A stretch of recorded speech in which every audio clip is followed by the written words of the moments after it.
नमस्कार। मैं प्राध्यापक डॉक्टर विजय कुमार मधुकर कुलकर्णी आज आपके सामने एक नई कहानी के साथ प्रस्तुत हूं। कहानी का नाम है गुल की बन्नो। धर्मवीर भारती जी द्वारा लिखित कहानी, जिस कहानी के कुछ बिंदुओं पर हम विचार करने वाले हैं। वैसे धर्मवीर भारती को हम सूरज का 7वां घोड़ा तथा अंधायुग नाटक के माध्यम से जानती है। उन्हें गुनाहों का देवता इस माध्यम से भी पहचाना जाता है। पद्मश्री पुरस्कार प्राप्त धर्मवीर भारती जी की कहानी गुल की बन्नो, इस कहानी के विषय में चर्चा करते समय कहानी की विषय वस्तु हम जब देखते हैं उसमें कुछ बिंदु हमारे सामने आ जाते हैं। उसमें से स्त्री जीवन,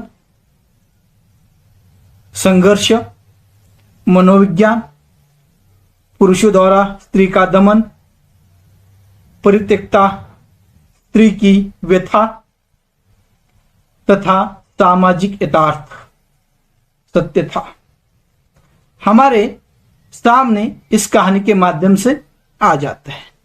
तो इस कहानी के कुछ बिंदुओं पर हम चर्चा करेंगे।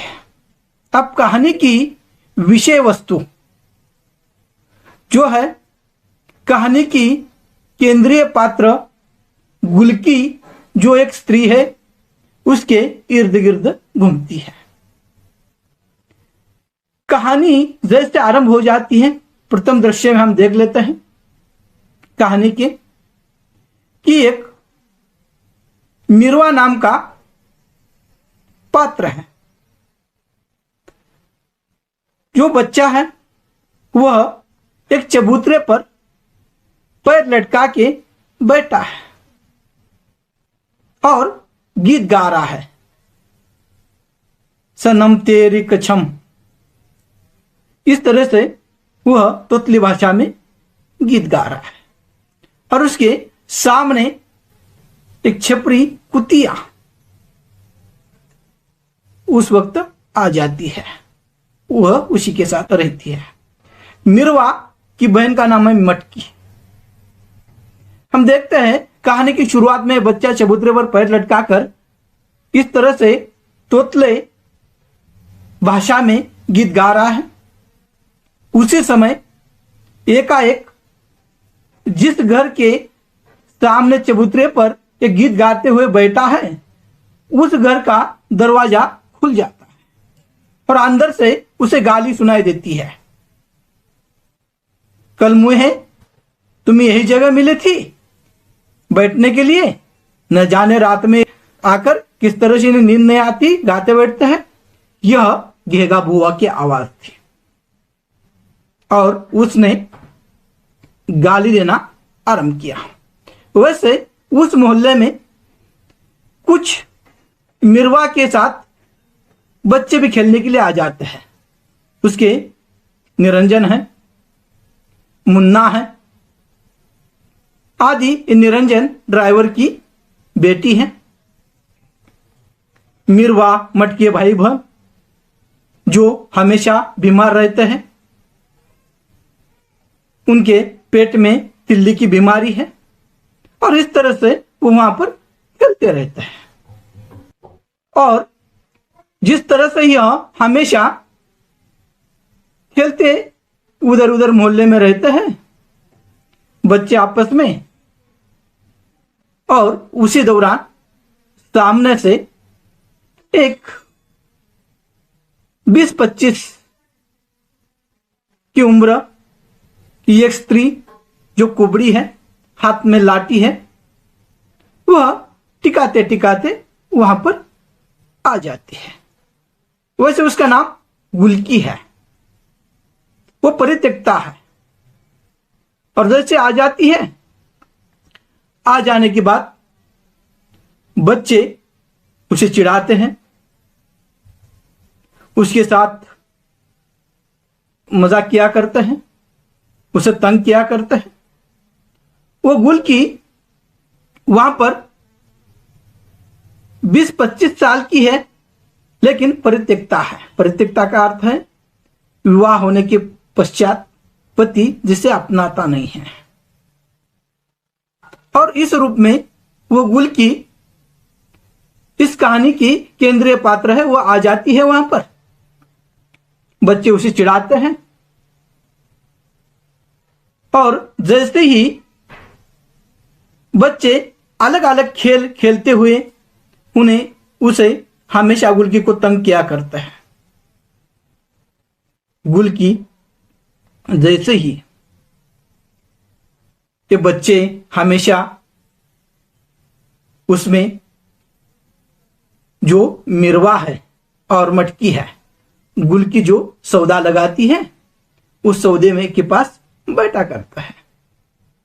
वैसे गुलकी के बारे में किसी को ज्यादा पता नहीं था, वो कहां से आई वगैरह। लेकिन जैसे ही निरंजन रात में अपनी माता पिता की बातें सुनती है, और उन बातों में पता चलता है कि निरंजन की जो मां है अपने पति से कहती है, इसके पति ने इसे छोड़ दिया, वापस यहां पर वह आ गई, क्या इसे हम यहां पर संभालेंगे, ये डोल पिटते रहेंगे। और इस तरह से उसके बारे में बातें की जाती है।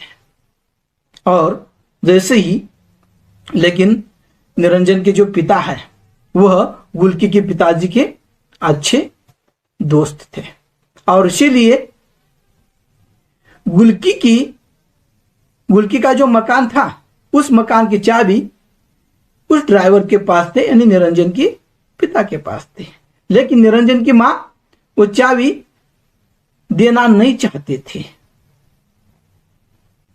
जो मकान गुलकी के पिता का है, वो मकान देने की इच्छा उस निरंजन की मां की नहीं थी। लेकिन निरंजन के जो पिताजी है वो कहते हैं मकान उसका है, और इतना ही नहीं, मकान की चाबी तो देनी होगी, लेकिन 5-7 दिन तक उसे खाने के लिए कुछ अनाज भी देना होगा।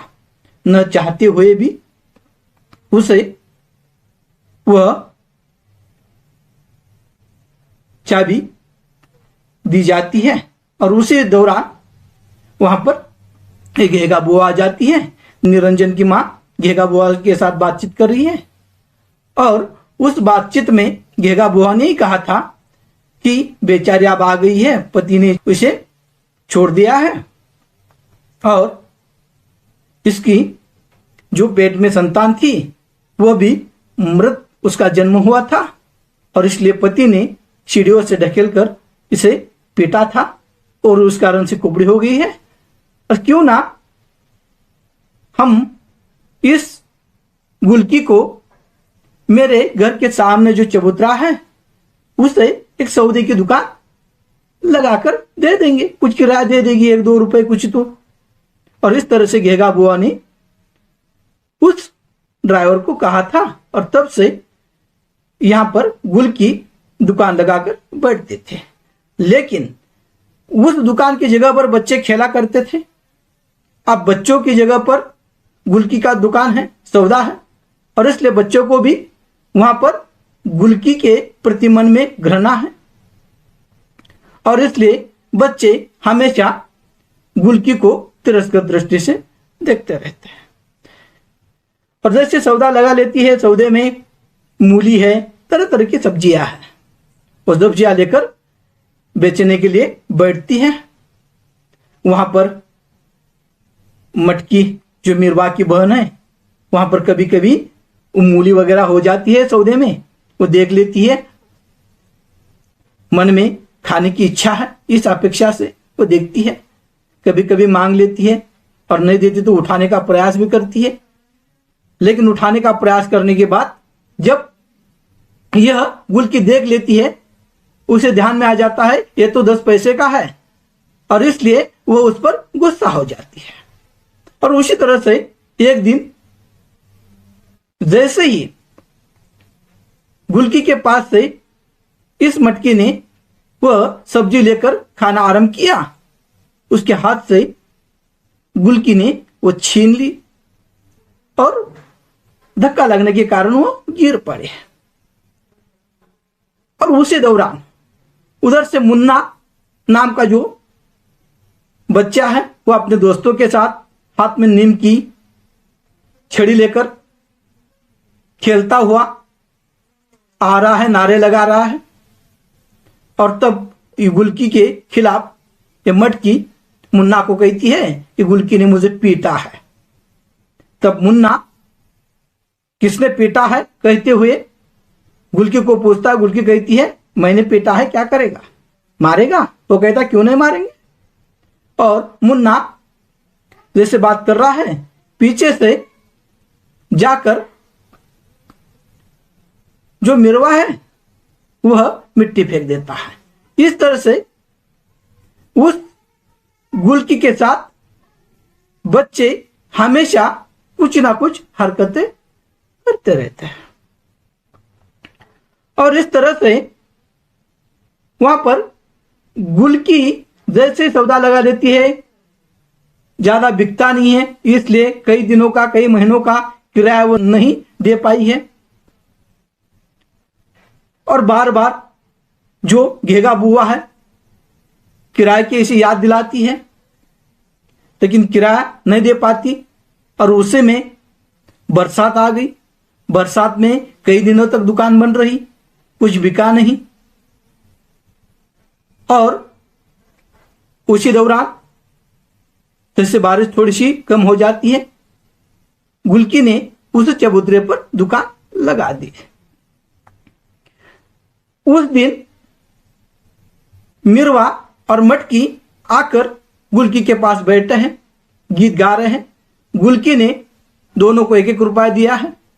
और यह देखकर जो मिरवा के दोस्त है वह इन दोनों को अपने साथ खेलने के लिए नहीं लेते हैं। और ऊपर से घेगा बुआ बच्चों को कहती है कि यहां से तुम निकल जाओ, ऊपर से पानी आ रहा है छत से। जो भाषा बच्चों को कह रही है वो जानबूझकर इस अर्थ में, इस दृष्टिकोण से कहती है कि गुल्की भी सुने। गुल्की कहती है बुआ नीचे मेरा सौदा है, तुम दूसरे नाले से पानी छोड़ दो ना। वो कहती है महारानी आ गई, आप इतने दिनों का किराया नहीं दिया और ऊपर से महारानी बनती है। तब गुल्की को भी गुस्सा आ जाता है और गुल्की भी कहती है मुझे पता है कि आपने मेरे घर के दरवाजा निकाल लिया, घर की जो लकड़ियां थी वो आपने उठा ली। यह कहने के बाद घेगा बुआ को गुस्सा आ जाता है और वो नीचे आकर सारा सौदा फेंक देती है। गुल्की का सारा दुकान जो सौदा है नाले में चला जाता है। अब गुल्की की एकमात्र सहारा वहां पर सत्य नाम की जो स्त्री थी वह इसे हमेशा सहारा दिया करती थी, बातचीत किया करती थी। कुछ पैसों वगैरह की जरूरत है तो मांग लिया करो, इस तरह से वह सत्य हमेशा गुल्की को सहायता करने की भावना से बातचीत करती थी। और उससे डर कर बच्चे भी थोड़ा सा चुपचाप बैठते थे। लेकिन अब सौदा तो चला गया, ऊपर से बारिश है और बारिश के कारण रात में सन्नाटा छाया हुआ है। और उस सन्नाटे में जैसे बारिश आरंभ हो जाती है, बारिश बहुत तेज है और उस बारिश में गुल्की का जो मकान है गिर जाता है। इधर मुन्ना अपने घर में डर रहा है, सो नहीं पा रहा है, आपने मां से छिपक कर किसी तरह से सोने का प्रयास कर रहा है, तब आवाज आ जाती है मकान की, बातचीत आरंभ हो जाती है मोहल्ले में आपस में कि किसका मकान गिरा। तो पता चलता है कि गुलकी का मकान गिरा। तब सबको लगता है शायद गुलकी मकान के नीचे आकर दबकर वहां पर मर गई। लेकिन वहां पर पता चलता है कि कई दिनों से मेवा के यहां पर गुलकी जाकर मेवा के मां के साथ रह रहती है और कई दिनों से सत्ती के पास जाकर सो रही थी। लेकिन अब मकान तो चला गया है, मकान तो बचा नहीं है। अब सत्ती के घर में जाकर यह रहने लगी। अब बच्चों को पहले मालूम नहीं था, इसलिए तंग करते थे। अब सारे मुन्ना को वगैरह ये सब सारी बातें पता चली है। अब कोई गुलकी को तंग नहीं करता, स्थिति बदल गई है। अब एकाएक मोहल्ले में एक दिन डाकिया आ जाता है। डाकिये के हाथ में पत्र है और पत्र लेकर जैसे ही डाकिया आ जाता है, आ जाने के बाद वह पत्र घेगा बुआ देख लेती है। वो पत्र था गुलकी के पति का। घेगा बुआ भागते भागते चली जाती है निरंजन के मां के पास, उसे बता देती है कि गुलकी के पति का पत्र आया है। अब उसे उसका पति बुला रहा है। तो इस निरंजन की मां को बहुत खुशी होती है। खुशी इस बात की नहीं कि गुलकी आप अपने पति के साथ जा रही है, इस बात की खुशी है कि जैसे गुलकी चली जाएगी तो उसका मकान मुझे मिल जाएगा, हमें मिल जाएगा। ये स्वार्थ। और इस तरह से अब निरंजन की मां ने और घेगा बुआ ने सत्ती को बुला लिया है। सत्ती पहले ही गुलकी को कहती थी कि अच्छा किया तुमने अपने पति को छोड़ दिया, आप दोबारा उसके पास मत जाना, चाहे कितनी भी स्त्रियां और रखने दो। और इस तरह से जैसे सत्ती को बुलाया जाता है, सत्ती इन लोगों को कहती है, निरंजन की मां को और घेगा बुआ को, मुझे पता है आपके मन में क्या अपेक्षा है, उसका घर हथियाना है, घर लेना है। इस तरह से आप खुश हो रहे हो और मैं उसे नहीं भेजूंगी।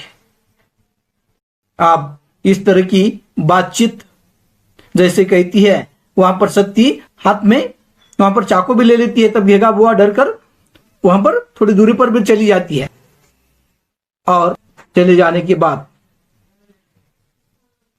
जैसे चली जाती है, सत्ती अपने घर में चली गई है और वह गुलकी को भेज देती है। गुलकी आ जाती है। गुलकी का पति घेगा बुआ के यहां बैठा है। गुलकी देख लेती है और सती गुलकी को कहती है कि पति को देखने के बाद 2 चांटे लगाओ। लेकिन गुलकी जैसे ही पति को देख लेती है, जाकर पति के पैरों में गिर जाती है। वो विनती करती है कि आपके अलावा मुझे कौन है, मुझे माफ कर दो। और इस तरह से गुलकी अपने पति की याचना करती है। सती को गुस्सा आ जाता है। सती हिकारत भाव से देख लेती है, वहां से निकल जाती है कुतिया कहते हुए।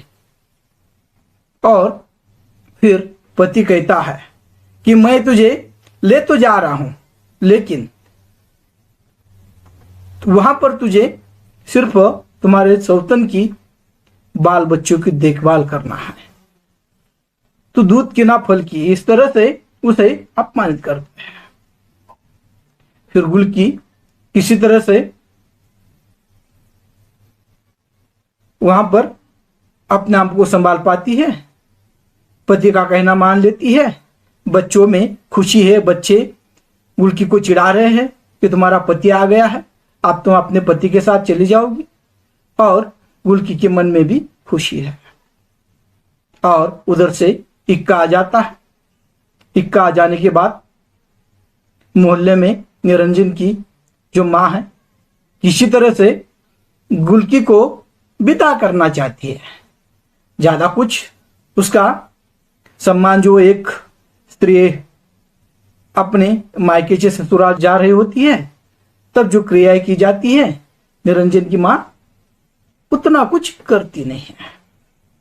तब एकाएक मुन्ना की मां नए कपड़े अपने पल्लू के नीचे छिपा कर लाती है और इक्का वहां पर रुका लेती है, गुलकी को नीचे उतार देती है, उसका सम्मान करती है, उसे नए कपड़े प्रदान करती है। गुलकी को पहली बार लगा इस मोहल्ले में मेरा भी कोई ना कोई है, और वो मुन्ना की मां को अपने मां के रूप में देख रही थी। और तब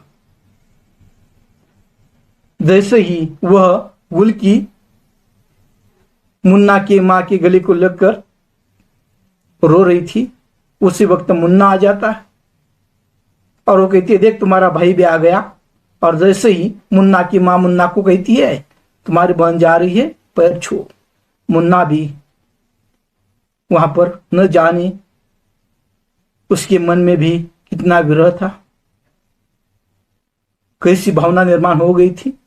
वह आकर अपने उस गुलकी के पैर छू लेता है और जैसे पैर छू लेता है गुलकी उसे अपने गले लगा लेती है और उसे कहती है कि आप किससे झगड़ा करेगा।